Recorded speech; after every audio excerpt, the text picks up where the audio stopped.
So once I went through all of that, I was worthy. I was ready to become involved in hardcore Satanism. What did that mean? Well, that meant I had to sell my soul to the devil. I didn't know that the devil already had it. Amen. This is a little ceremony that the devil likes to do, and I had to sign my name on the contract in blood. I had to sign my name in the black book. The next thing that happened, before I could get onto the priesthood of Satanism, I had to get 7 people to sell their souls to the devil. The other thing I had to do, and this might astonish some of you, is I had to become a Catholic priest. I had to go back to my original vocation, because you cannot be a satanic priest unless, first of all, you're a Catholic priest. And if that surprises you, I just suggest that you go and you read some of the medieval literature. You'll see that that is in fact the case. Now that's shocking. He started out wanting to be a Catholic priest. He was guided into all these ideas about Jesus not truly being God. The deeper he got, the more he got towards working with Satan himself and deep satanic things. And at the point in time, as he wanted to become a satanic high priest, they said, no. You cannot become a satanic high priest until you've become a Catholic priest. And what he then says is that according to what they explained to him, because you have to be a Catholic priest to fulfill a satanic priest role, it's actually the same thing.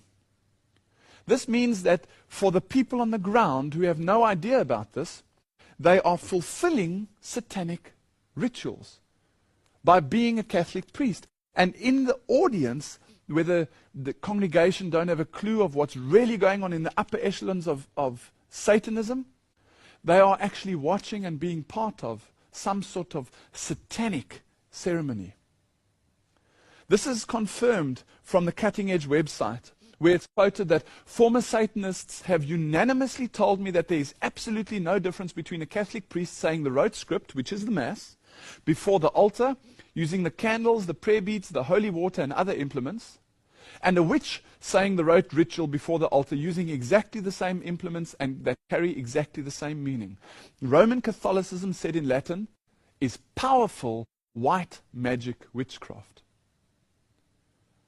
Let's go a bit deeper and confirm whether this can be true. This is a band called Jesus and the Gurus. These are Satanists, heavy metal band. You'll see on the symbol they've got the pentagram with the point up. Also on their badge or their shield you've got the upside down cross.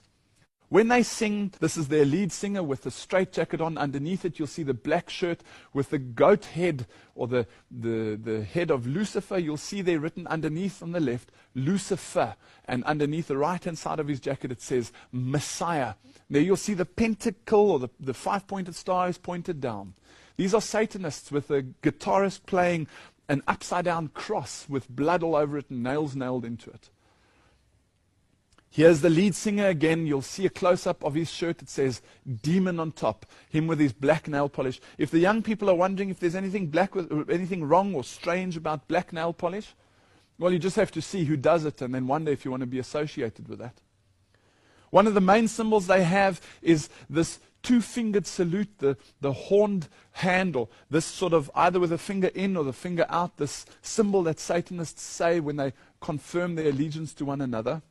And then in this satanic singing and this ritual that they have, all of a sudden, the lead singer puts on a Catholic regalia, holds up the cross with the Bible, and goes through this ritual with Satan, a man impersonating Satan on his right-hand side, also burning the Bible as they had done so many years before. On their badge, as I mentioned earlier, is the upside-down cross, confirming their allegiance to Satan or people that hate Jesus Christ. The Texas Cop Shop of Occult Dictionary says the inverted cross is a blaspheme or a mockery of the Christian cross. Exposing Satanism says the same thing. The upside-down cross symbolizes mockery and rejection of Jesus. Necklaces are worn by many Satanists. It can be seen on rock singers and album covers. Take a moment and look at this image and ask yourself, what is the Pope doing sitting on a chair that has the upside-down cross embedded in the back of it? These are photographs from CNN themselves. When the Pope visited the Sermon on the Mount, This is the moment that the papacy went to possibly one of the holiest places of Jesus Christ's time on earth, where he sat on his throne with an upside-down cross embedded in the back. And these children looking at the TV with the nun in absolute reverence, not knowing what to look for, not knowing what to see. This is the papal visit to the Holy Land, where the papacy sat with this upside-down cross in front of a symbol of Jesus Christ. Notice, interestingly enough, that he's got two fingers up, and we'll get to that in a later lecture.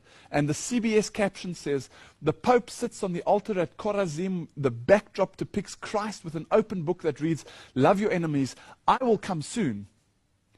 This person with the two fingers will come soon. We know that as being Satan, and I'll show you that in a later lecture. The inverted cross, according to Trosh, has been a satanic symbol since the 7th century. The various inverted crosses shown are signs of belonging to satanic worship. At satanic meetings, they are used in various ways to desecrate and mock Jesus. What about the bent or the twisted cross that the papacy carries? Here's Pope John Paul II with it. Here's Pope Benedict II with it. What is this all about?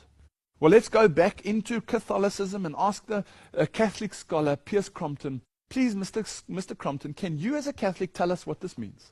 He says that the bent crucifix is a sinister symbol used by Satanists in the 6th century that has been revived at the time of Vatican II.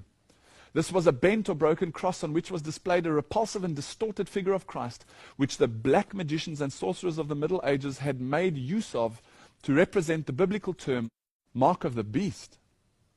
He continues, yet not only Paul VI, but his successors, the two John Pauls, and obviously now the Pope Benedict, carried that object and held it up to be revered by crowds who had not the slightest idea that it stood for Antichrist. This bent cross, which he holds up, and the people, yay! They don't have a clue that it actually means Antichrist. Malachi Martin said that, or he expounded a little bit on this issue that we have currently in the media of pedophilia. He said, the incidence of satanic pedophilia, in other words, the rites and the practices, was already documented among certain bishops and priests as widely dispersed as Turin in Italy and South Carolina in the United States. The cultic acts of satanic pedophilia, now listen carefully, are considered by professionals to be the culmination of the fallen rites.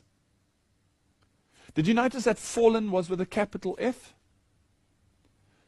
The satanic pedophilia happening within the church organization is actually part of the ritual of the fallen archangel Lucifer.